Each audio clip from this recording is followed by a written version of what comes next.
ఏమన్నా ఏటి ఏటి మళ్ళీ చెప్పు. ఎవరికి? నాకు పంపిస్తావా? ఎవరి సెల్ నుంచి?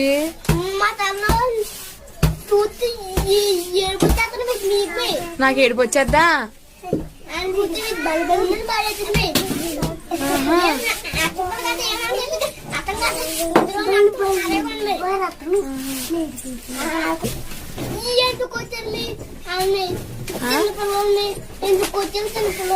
చిన్నపిల్లలు మరి కొట్టాడు, మరి ఏ వరకు రాలేదని కొట్టుంటాడు. హోంవర్క్ అంతా రాయిస్తాడా? ఎందుకు కొడుతున్నాడు? అయినా సరే నువ్వు సార్ని తిట్టకూడదు కదా, మరి తప్పు కదా. కాజోడు ఎట్టుకున్నాడు రా, నువ్వు సార్ని ఎదవని తిట్టకూడదు కదా, తప్పు కదా అంటున్నాను. నేను అనేది ఏమన్నా